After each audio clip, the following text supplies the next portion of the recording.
I am all Wonder Womaned up. I had a half a cup of coffee with lunch because I'm doing the afternoon coffee now, and I had it about like 12:02, so I think it technically counts as afternoon coffee. And I had conies for lunch because, healthy. We were talking about hot dogs last week, so I felt like I had to. It's like true podcast appreciation. You had some hot dogs for lunch. Awesome. Well, that must mean that it's go time, right? It is go time. I'm fueled up. I'm ready to go. I'm super pumped up. Welcome to Campfire. I'm Jeff. She's Erin. We're awesome. And I'll provide your marshmallows. Yeah, you got the marshmallows. Did you bring the graham crackers and chocolate? I don't have either of those things. This is going to be a little bit not the greatest campfire people have ever been to, but we try. We do try, and I feel like we're like fresh off the professional development circuit here, and excited. We've got some new ideas, some new things that we've tried out with teachers this past week that have been really fun, right? Yeah, absolutely. That's a great segue into what we're digging. Can you dig it? Can you dig it? Can you dig it? So this week's What We're Digging is a really cool website called Quizizz. That's Quizizz. And as always, we'll put links in the show notes so that you can get a quick link to it. But it's kind of a gamified site where you could do a review or an assessment, and students are answering questions and are raced against each other and the clock. Maybe you can find a cooler TikTok sound effect than my impromptu one there. No, gotta leave that organic. Good. But it's really cool because you can create your own questions. You can borrow another teacher's set of questions or a quiz that's already been created and kind of modify that too. But we see it being used in a classroom as a review game before a larger assessment, as an exit ticket. Like we talked about in the professional development we were in, it's just a really great formative assessment to get an idea of where students are at. And it provides you with this amazing dashboard too that shows you, here are the questions that they did really well on, these ones not so much. So that's a really helpful thing for teachers. And if you're familiar with the game Kahoot, it's really similar to Kahoot in a lot of ways, right? It's timed, it's kind of a race, but it's different in that on each student's screen, they're going to get a different question. So no more cheating, right? You can't just peek at your neighbor and see what they're answering. But at the same time, for those students who aren't super competitive, it gives them a little bit more, I think, confidence. You can choose to show the leaderboard or not show the leaderboard. And it encourages students to keep going, even if they're not in the top. Kahoot shows you the top 5. So some of my students, when I was teaching, if they weren't in the top 5, they would start to get discouraged. Whereas Quizizz doesn't have that feature, or doesn't necessarily have to have that feature. That's a teacher option. And so hopefully it would be a little bit more encouraging for students to keep playing. For me, Erin, I haven't used Quizizz that much. And in our PD, it was actually the first time I participated in a Quizizz session as a student. And then I also got to see the teacher dashboard as I was participating as a student. So that was kind of a good trial to test it out and get acclimated. I really enjoyed the fact that you could proceed through the questions at different paces, that students could join the session at different times, that it didn't have to be completely synchronous.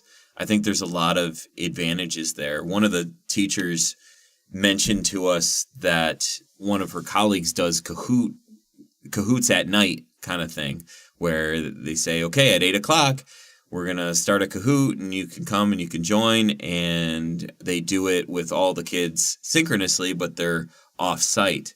I think that that's a really cool use of Kahoot, but I could see with Quizizz it being even more useful to do something like that, where you just say, hey, I'm going to turn the quizzes on, and you can play it anywhere between 5 in the afternoon to I'll close it off at 11 at night or something like that. It's just a cool way of thinking about reaching your kids in different ways. I could see there being a lot of advantages of kids coming into a quizzes session at all different times, but yet still competing with one another. Right. And I when I used to use Kahoot, it was a great review before tests or quizzes, but there wasn't any great way to like print out the questions or provide them that chance to play again. And they always wanted to play again, which was, Really? I mean, that's great, right? That is exciting for you as a teacher when students want to keep playing the game that you've created.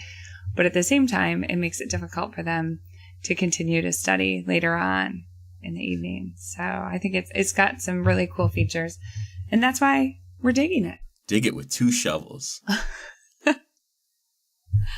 Awesome. And shout out to Susan for sharing that cool idea though too about going on Twitter and saying like, hey, at 8:00 we're playing, find me on Twitter and I'll post the link there. I think that's a super cool idea too. Thank you, Susan. Yeah. Hey, who are we talking to this week? We're talking to our good friend Ben Rhymes. So Ben is the director of technology instruction and curriculum at Mattawan Consolidated Schools. And I'm like smiling as I talk about Ben because we've both known him for a while. When you're kind of in the ed tech world, you just keep bumping into the same people in those circles. So Ben is just amazing. He likes to explore options. He really has helping teachers at the forefront of his mind. And he wants to help them integrate technology in effective ways. He is amazing at supporting teachers and working with them to solve problems. But he's also a really energetic and outgoing part of the hashtag MishEd community.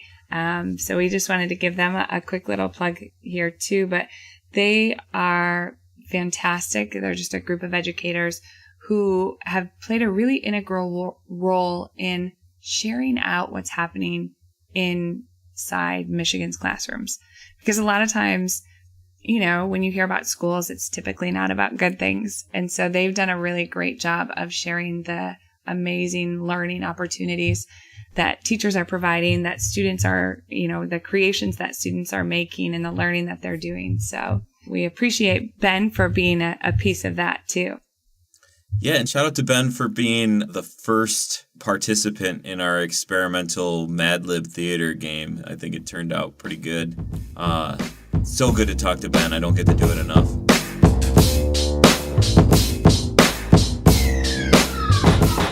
Hi, Ben. Hey, how's it going? Hey, Ben. Good, how are you? I'm doing okay. It's a Friday, so that's Okay. good. Woo! So did you have a snow day earlier this week, Aaron? Well, I Is that don't what I get snow saw? days anymore, but No, I know you didn't. Your kids did, though. no, yesterday Liza did, and I was just talking to Jeff before you hopped on that today it was equally nasty this morning, and that like Boyne City, Charlevoix, East Jordan all did, but Petoskey didn't, which is not, that happens every once in a while, but my husband said it's just awful. The roads were not good. So Not good, yeah. Oh, winter in northern Michigan, right? hey, it's all good. You guys actually still had a little bit of snow last week when I was up in Traverse, so that was kind of cool. Yeah. What were you doing? You guys were tubing? I saw tubing, a video. Yeah, we did a couple days at Great Wolf. That was fun, and then we went tubing, and that was a blast. It looks super fun. I've never gone before, but Oh, it on was my nice. list, The yeah. tow rope pulls you. It's like the least. It's like the least athletic winter time activity you could possibly do. Slide down the hill, and then wait in line, and then you get hooked to the tow rope, sit your butt in the tube, and just get pulled right back up the hill. I kind of stay away from the slopes because I'm worried about my knees on skis and stuff like that. But a tube sounds great. You would be perfect for this, Jeff. I was built for this. Can you slide down on your butt? Good, you got it. You're in. You are highly qualified. Yeah, everyone's highly qualified for that. Well, Ben, we know you're probably busy or putting fires out or maybe hiding right now. So we'll kind of jump into things. Are you hiding? Are you like in a janitorial closet with the door locked? No, I'm not. I'm actually, I'm over in the tech office right now. I'm actually starting to assemble our schedule for our PD day on January 16th. So Woo-hoo. I got to a good stopping point. Yeah, it's fun. Awesome. The MLK Day PD hole got it. that needs to be filled. Yep. Well, Ben, one of our questions that we want to ask you, because our podcast is called Campfire, we want to know, did you ever go to summer camp as a kid? Yes, I did. And then what kind of camp was it? I went to Boy Scout camp almost every summer. It was at Camp Rotokawan, just outside of Kalamazoo. It's actually funny because it's now inside the school district that I work in. So when I was little, it was like, yeah, we're going out to the country, going out to camp. And now it's kind of like, oh, it's not really out in the country. There's like, there's all those subdivisions where all the kids come from. I'm going to get bussed in. But Scout camp was awesome. And I also got the opportunity to do some special camps here and there up on Isle Royal, hiking around for a week, things like that. But Scout camp was the thing. I love that you have that connection with that back to the district that you're in now. That's a really cool thing. Yeah, it helps reinforce the world is so small. Right. So Ben, we want to know, other than planning for your January PD day, what else is kind of going on in your camp, or what are you doing right now? What are you excited about? Oh boy, it's a loaded question, right? What am I? Yeah, right. What am I doing right now? It'd be probably easier to give you a list of things I'm not doing right now, but what I'm most excited of all the things I'm doing right now is trying to wrap our collective brains, all of our teachers and admin and everything, around the science standards, because last fall they were newly ratified for Michigan, and there's a lot of excitement behind them because they sort of reframe what effective and engaging science instruction looks like, sounds like, and so it's been really exciting to sort of kick that off. We had a science cohort, helped get together a countywide science cohort of teachers. So I sent a bunch of teachers from each of my buildings to work with teachers from the rest of the county. 5 days of really intensive, breaking down what it means to create new hands-on, engaging science lessons that are based around like discrepant events. Like, hey, here's this thing, and I don't know why it happened. Let's explore that.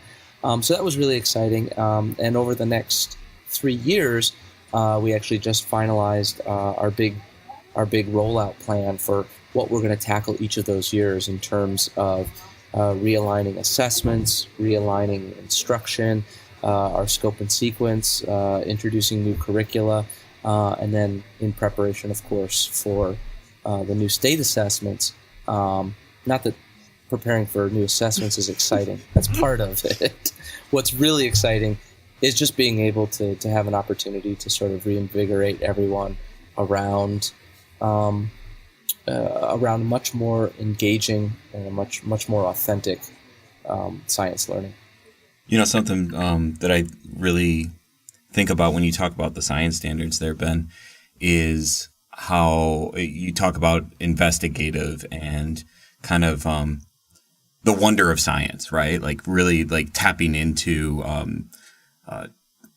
students' curiosities is what that's about. And something I know you're also interested in is personalized learning and how well those standards, as you were talking about it, like how perfect those standards are to set up to engage students in personalized learning. The devil's in the details with that, and how you take those standards and create those personalized learning opportunities around them. If you could like talk a little bit about what you've found as you've been kind of digging into these standards. What kind of opportunities are there for personalized learning? Well, there's two things. One, I like the fact that Michigan incorporated the sort of those science practice standards, or those expectations, like regardless of what you're teaching, whether it's biology or science or astronomy or physics, these are the things that should be happening. Students should be engaged in formulating good questions. Students should be engaged with discrepant events and building logical arguments, things like that. I don't have them all. I wouldn't expect you to. It's in my tongue. Sorry.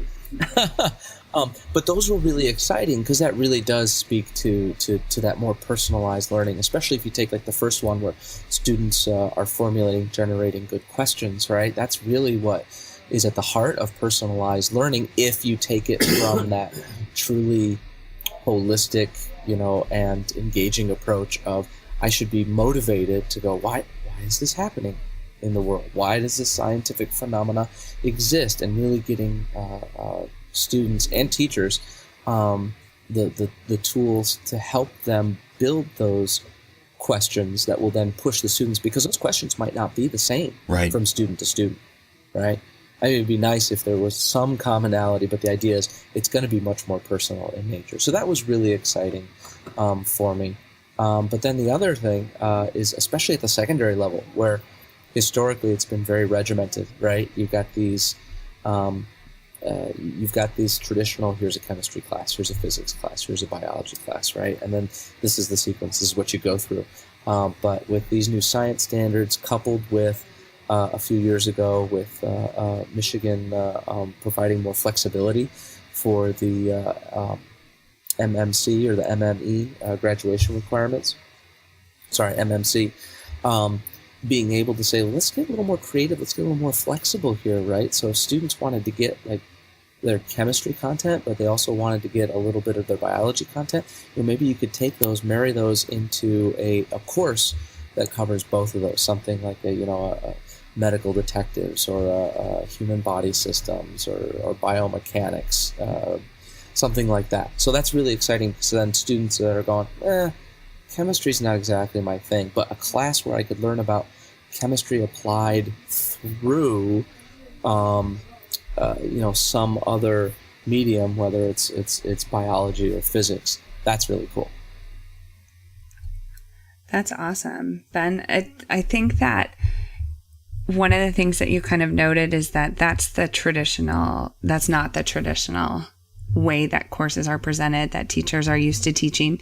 So one of the things that I'm really interested about, and I know you kind of jotted down when we were asking questions before, is how do you help? How do you facilitate that transition from what, high school education was 100 years ago, and how similar it maybe still kind of looks here and there today, to being more personalized and allowing students to drive their learning? Oh, yeah. Well, if anyone out there listening has it figured out, give me a call. My phone number is... Let's get a conference line for that. I'd be interested too. Yeah, really. I'll be honest, I have not figured it out yet, and I know that there are many, many high schools around our state that have not figured it out yet either, and around the country, because you look at what happens after high school, and there are still so many post-secondary programs and degrees that are still based upon that older scope and sequence, or older flow of courses.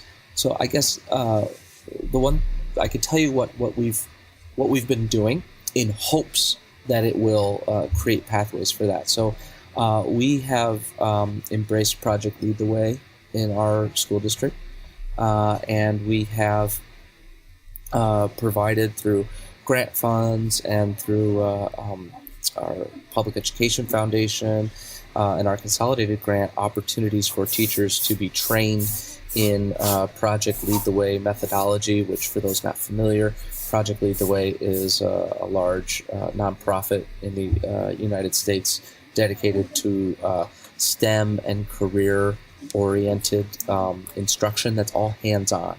It models what happens in the real world and breaks it down, and you're actually doing real-world projects in those classrooms. So like a principles of engineering class, or an introduction to manufacturing, or principles of biomedical sciences or human body systems.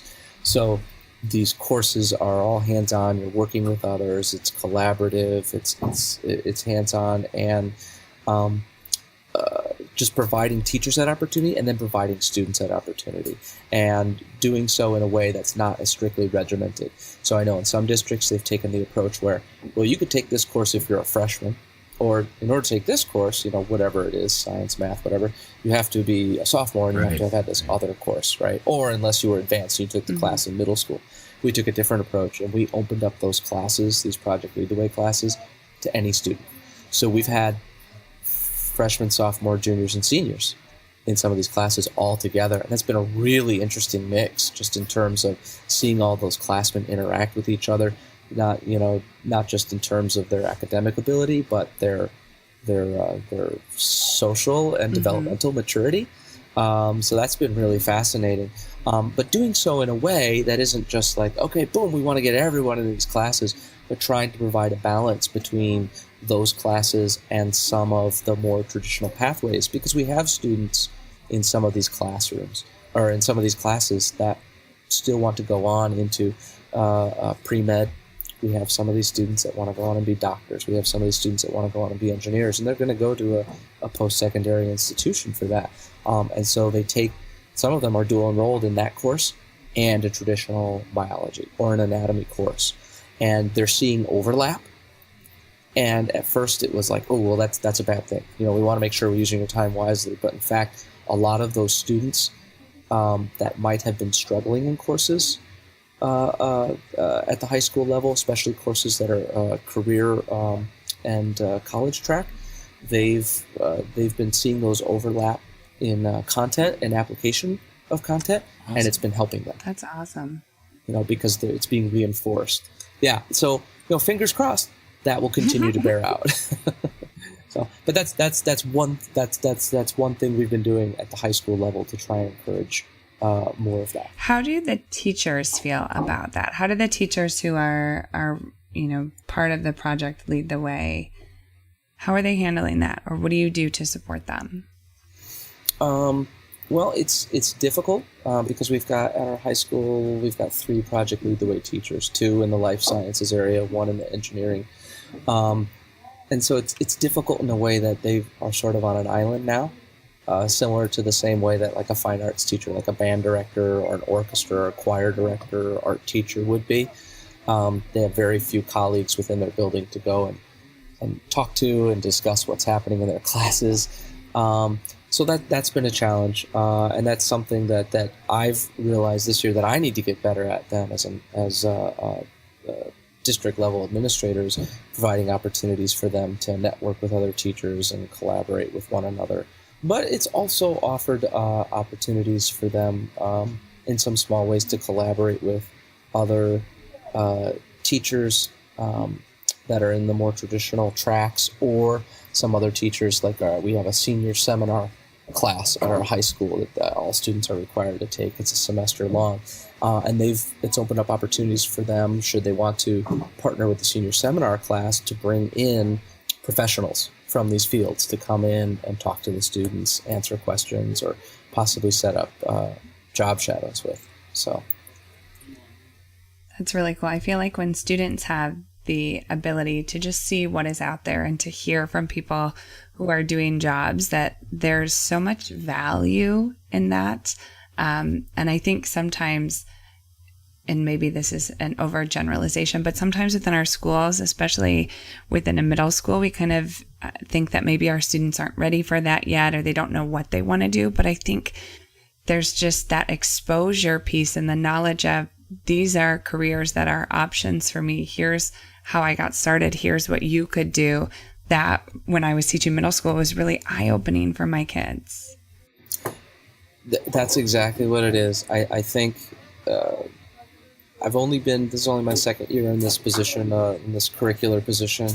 but I've had the good fortune of working with teachers across the district for several years beyond that now, and I don't think there isn't a grade level or an age level where it's too early to introduce that. In fact, in some ways, introducing those more options or showing them more opportunities of this is what your interests look like in the real world, I think that's incredibly helpful. I love the diminishment of like grade level appropriateness that you carry with you, and obviously the staff involved with this, and down to the students and hopefully parents is what it trickles down to. The longer that the more familiar that this way of learning is kind of comes into their lives, right? But Right. Grade level appropriateness sometimes can be a hindrance, and I love overall something that I'm hearing you say is you're being really discerning about the barrier that time is for you, and what time barriers do we need to have in order to keep us structured and to keep us moving forward. And I mean, we still have a traditional school year calendar look to things, but like there are time barriers that we put up ourselves. And one of these that I really didn't even think of is like, because I spent a lot of time talking to teachers in their own classroom and considering, like besides your common assessments and things like that, and when you have to turn in grades for marking period reporting, you've got a lot of flexibility in there. We don't have to test on a regular basis. We can be a little bit more fluid, and therefore we can offer students the opportunity to learn in different ways, not necessarily by prescribing choices for them, but by designing our learning around good inquiry items that allow for their own choice and demonstrating their learning. But like taking that up another level, like across the district, we don't have to say that you only can take this class if you're a ninth grader, or you need to have this class in order to take this next class. So that's kind of something that struck with me that was really innovative, is just like sometimes you don't know what's going to result from that, and you sound really experimental in how you're implementing this, and it's more than that. You have a strategy behind it, but it's really cool how you're watching closely of what the results are, and they seem pretty positive, that they're empowering certain kinds of students.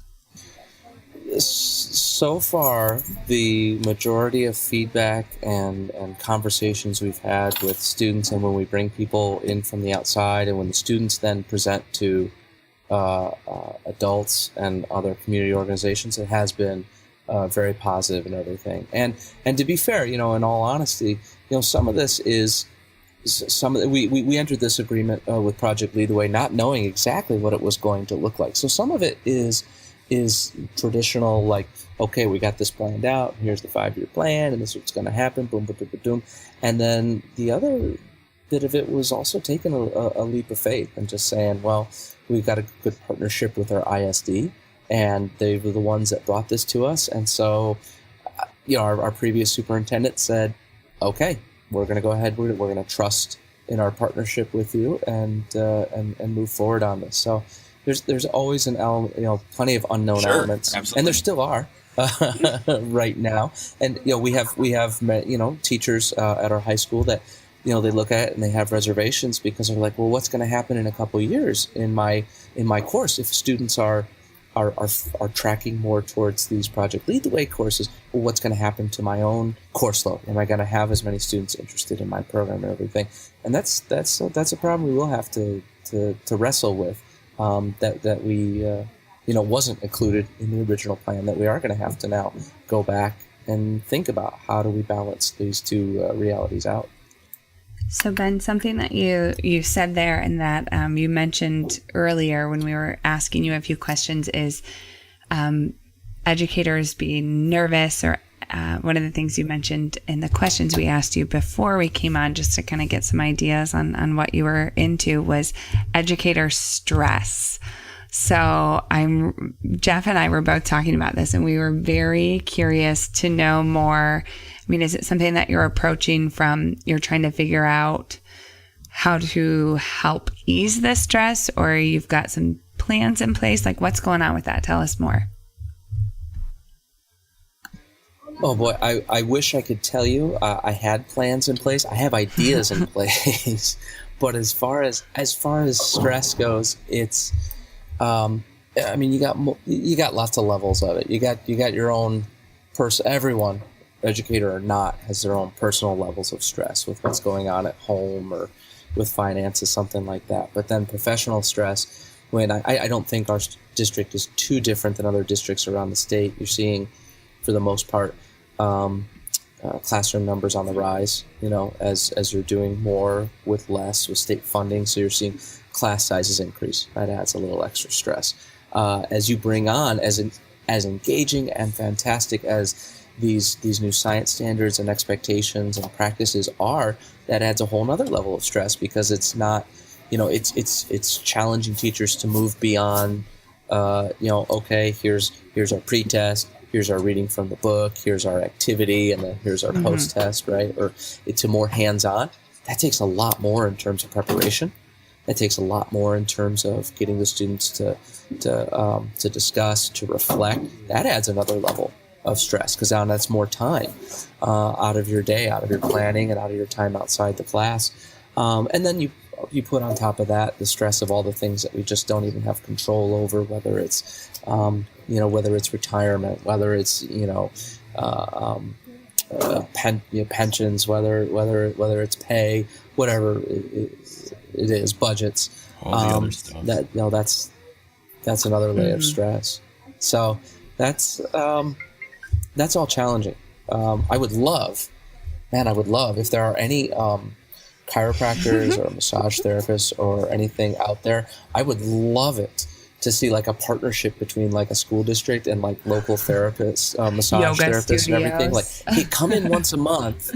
Yeah, you know what? If you could like come in once a month and like do some chair massages during the lunch hours or something like that, that would be awesome. A little. Here's all this free advertising for your business. Here you go. In exchange for that. But yeah, just something like that. I know a lot of other corporations and industries have that as a part of their wellness programs. They build in time for mental and physical wellness of their employees, encouraging various programs. And I don't see a lot of that in education. And I don't know if it's just for a lack of not having had that sort of thing in education, or just not having the funds, or not feeling like, well, that really wouldn't be an appropriate use of funds, because the funds we get are for our students, right? So they should go towards our students and instructional resources and things of that nature. So, how do you do that? If you look at like a whirlpool and you see a corporation or something of that nature, or a gas manufacturing, what do they do to provide to help ease the stress of their employees? Is that possible in an educational setting as well? Right. And I think the other thing is time too, right? So you mentioned funding, but when you only have so much time for professional development, or your 27-minute lunch, right? Where as a teacher, you also might have to run to the office, go to the bathroom, like make 2 extra copies, and then scarf at lunch. Like, where do you fit that in is tricky too. I think a big danger too is like not being cognizant of it. Educators have been highly stressed for so long that it's a badge of honor and part of the culture of being a teacher. Like that's just how it is. You have a 20-minute lunch. I remember when I was teaching lesson planning until 2 a.m. some nights, right? Like that's just how it is. Right. Oh, and I think in some ways, it would take some courageousness on the part of a leader to say, I know we're coming at you from all these angles and everything, but the courage to say, okay, for this year, I know that there's all these smaller little pieces that we need to work on and everything, but maybe we're going to put the focus, behind just one educational initiative, or maybe, a couple instructional initiatives, instead of having like half a dozen going on. I know that can be very difficult, because at times we as educators put that stress on ourselves, where no, I got to be the best in every single thing I do, as opposed to saying, well, let's put together a 3-year plan. And like this first year, just going to focus on asking better questions. Maybe PD all focused around that throughout the year, so that every time you go to PD, it's not something different. It's maybe there's this common thread that weaves and that carries on to the next year and the next year. This is groundbreaking thoughts. Sounds like instructional planning. Gosh, right? Learning design. And you know what the scary thing is when I say this? It's like being a person that helps plan professional development. It's so easy, and I still do it. And I'm doing it right now, getting ready to plan professional development day. And I'm going like, oh, man, here's all these things that I'm building in. And I could send people in lots of different directions. But now you're going to have yoga but in the one afternoon. thing at least, right. Well, and we talked about that. I've actually even started reaching out to some of our Fit for Life teachers, some of our science teachers, and saying, hey, would you be willing to lead a 60-minute session on brain breaks or hands-on STEAM learning, something that would, take a little bit of that cognitive load off of you for a little bit of time and give you something that you could then take back into your classroom, not just to help yourself, but help your students as well. Shall we play a game? Noise you couldn't quite locate or explain. Noise you couldn't Ben, I quite know time locate is or short. explain. Do you have a couple more minutes? Sure. Would you like to play a game? Yes. Yes, all day. We knew you would. We knew you would be game for it. We put together a Mad Lib for you. So This is where I really wish we could see each other's faces. I do too. I feel skepticism but excitement at the same time, and maybe it'll go back and forth. But if you and I'll be the taker in of parts of speech, and if you want to just first thing that comes to your mind when I say them, just shoot them back. I'll type it up here, and then I'll read them back to you. We'll have a little bit of fun. So, a person's name in this conversation. Jeff. Adjective. Smelly. Of course, those are next to each other.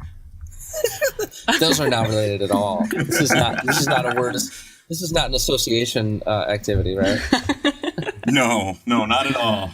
That's another podcast. Verb. Oh, building. Plural noun. Telephones. Number. 42. Verb. Verb. Licking. A noun.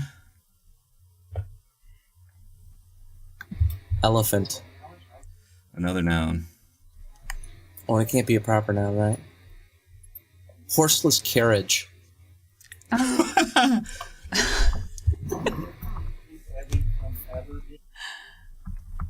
right. You can't see in this Google Doc right now, but Aaron's going behind me correcting all my spelling mistakes. Adjective. Spelling for it.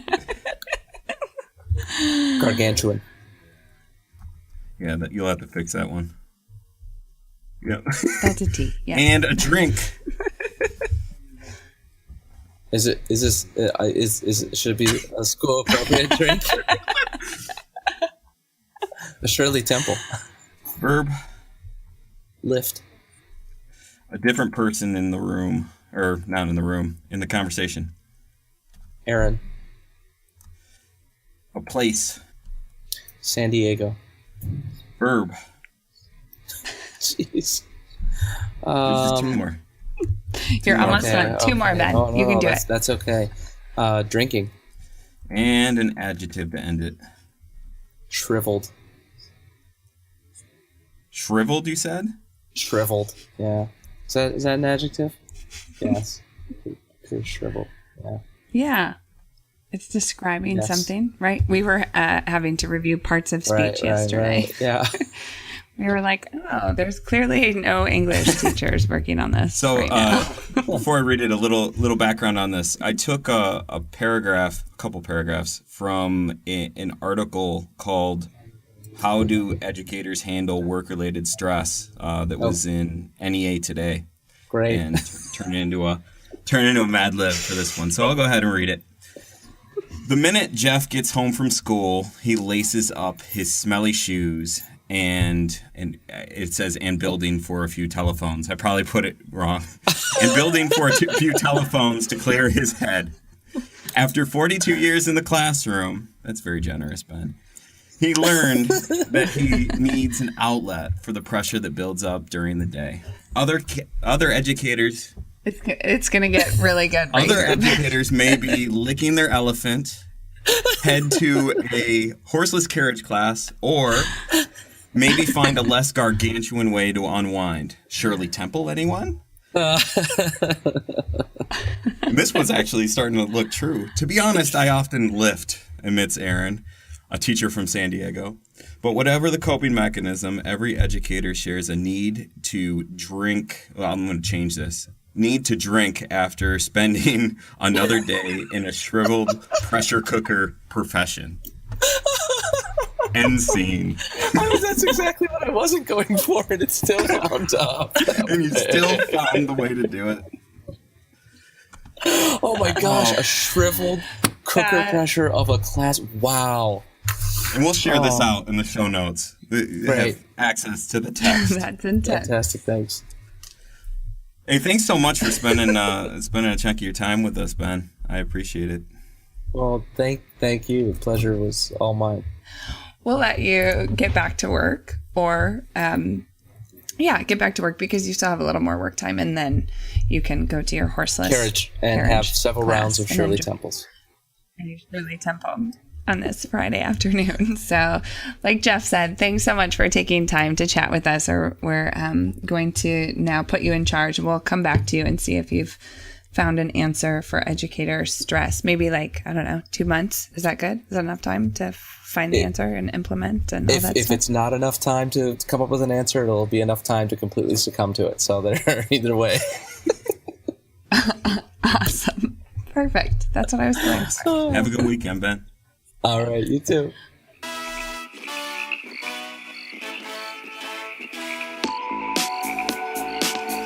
Hello there.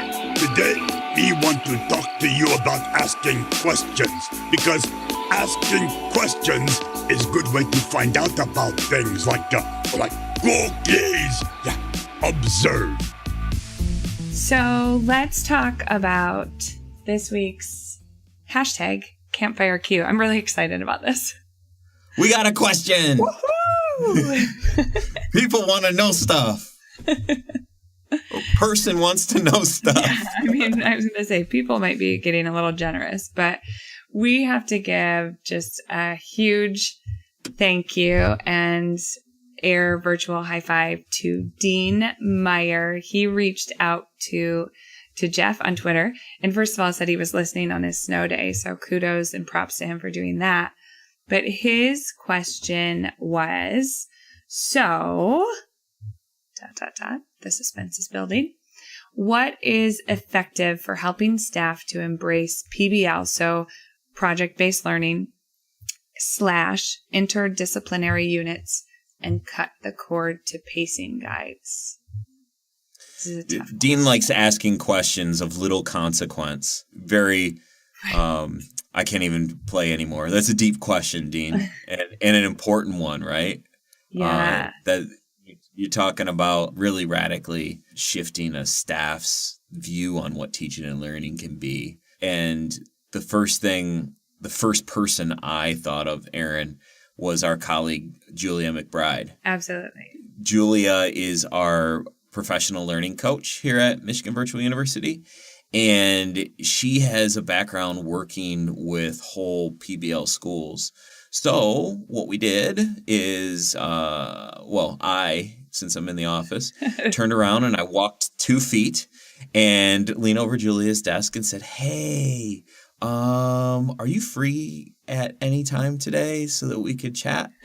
So on the other side of this break, we're going to have our conversation with Julia in regards to Dean's question. What is effective for helping staff to embrace PBL and cut the cord with pacing guides.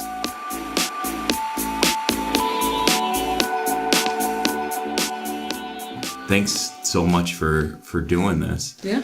So Dean Meyer has this question, so, ... and you know it's serious when the ellipses comes into play. What is effective for helping staff to embrace PBL/interdisciplinary units and cut the cord to pacing guides?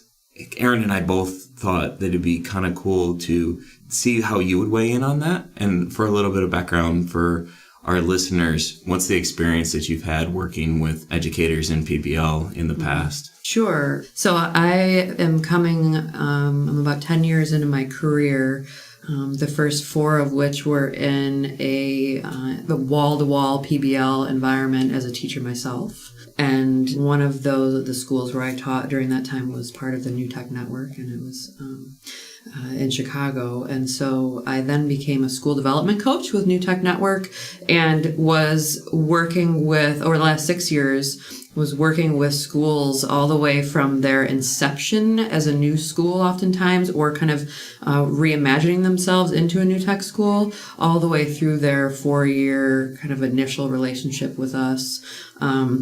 So what that looked like was training a staff around project-based learning from start to finish, and also supporting their staff-wide kind of cultural development or redevelopment, if you will, as a part of that process. So I've got about 10 years under my belt of not only facilitating in a project-based environment myself, but helping teachers across the country to do the same.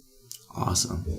And so, like, in relation to Dean's question, how do you help staff embrace the PBL model? And then I thought something that was interesting, he at the end talked about cutting the cord of pacing guides. So he sees those concepts as interrelated. What's kind of your hot take advice for Dean in that situation?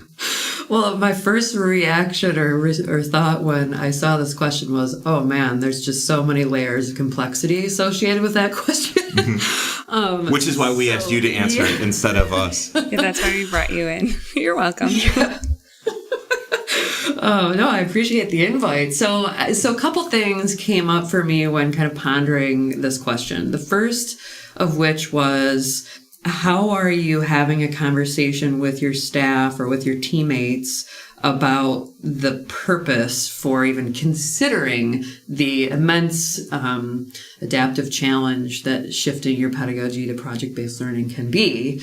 What's the problem you see project-based learning solving for you, for your students, for your community? And I think that that's actually a decent place to start in addressing this kind of question, is really collectively addressing why PBL. And that might look like doing some analyses of your student outcomes in your school or your community, and what's keeping people there or not, and is PBL a potential answer for preparing kids in a different way? And then there's all sorts of literature and organizations out there talking about the question of why PBL, and unpacking some of that could be useful, I think.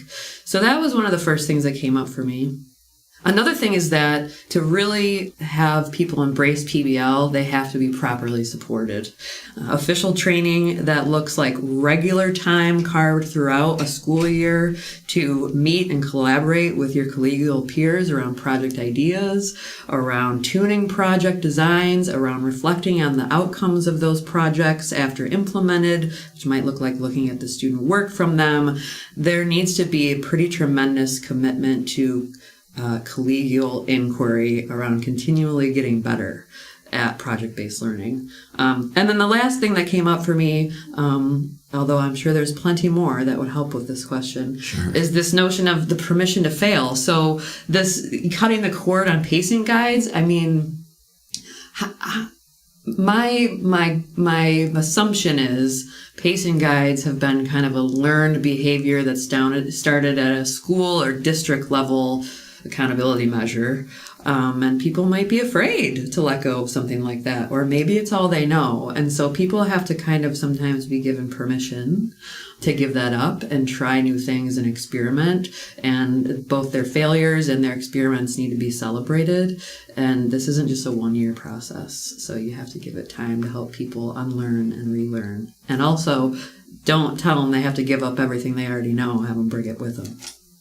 Julia, it's funny that you say, just giving them time to shift that mindset, but also being open to failure. Jeff and I were talking earlier about the growth mindset and how so often we encourage our students to take on the growth mindset and to realize that they can always kind of like change and evolve and do more, that they're not limited or in that fixed mindset.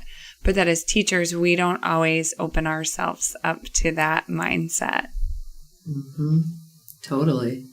Well, and project-based learning assumes that you're shifting your role in the classroom, right? From, what we often probably hear the classic saying, from a sage on the stage to the guide on the side. And that in and of itself requires an openness to discomfort and getting feedback from your own students about how things are going, which definitely requires a growth mindset. Yeah, and I think, by nature, what we're talking about can be scary because it's different, but it's really putting an emphasis on mastery and completion. Like, even though pacing guides are designed to help us fit it all in and get complete, we're shifting the focus from where the content we need to cover to the content that is actually learned by our students. Mm-hmm. And that might be at variable pacing, right? But I was talking to Aaron earlier about shifting vernacular from a bunch of deadlines to checkpoints and keeping a pulse on your students rather than such a strict restriction on the months of the year when we're doing certain content. But as you kind of illustrated before, and I loved how you started with awareness, right? Awareness of for all stakeholders of not only what PBL is, but what it's going to do for our students and why we are trying to hitch our wagon to that. And then not only bringing in some expertise with professional development opportunities, but creating a interconnected learning culture within our group so that we make sure that we grow together. And I think that when you're transforming pedagogies across a whole school or a whole district or something like that, it really has to be everyone in it together, because otherwise the student is the one that struggles with that experience because there's inconsistencies in how they're learning, right? Mm-hmm. Mm-hmm. Yeah, well, and I think too that you don't have to give up the concept of a pacing guide in its entirety either. There are still project-based learning curriculum maps, and you can make that across the course of a year, and it can still paint a picture of how you're going to have students develop their knowledge and skills in your content area, but it just might not be in the same order you used to. Well, thanks so much for joining us and talking with us today. I know that it's just the tip of the iceberg of unpacking it, but I think it's a good 10-minute conversation about it. And if you've got any questions, any follow-up questions for us, Dean specifically, but anyone else out there that's listening that's curious, you can hit Aaron and I up, and Julia would be okay to share your Twitter handle as well. Absolutely. So I'm sure Dean will have a back and forth conversation with you because he's that kind of guy and that kind of learner. And thanks, Julia. Thanks for having me, and I appreciate the question, Dean. It's a good one.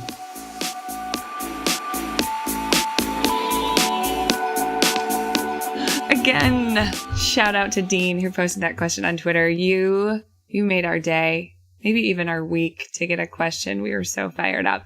And also thank you as always to Julia for joining us. We knew that she would have some great ideas and just kind of talking through that question with us. So thanks, Julia. If you have a question, thank you. Gracias. If you have a question for us or a topic that you'd like to hear us chat about, you can use Twitter, you can use Facebook, Instagram, even Snapchat. We'll share our Snapchat usernames with you in the show notes to get in touch.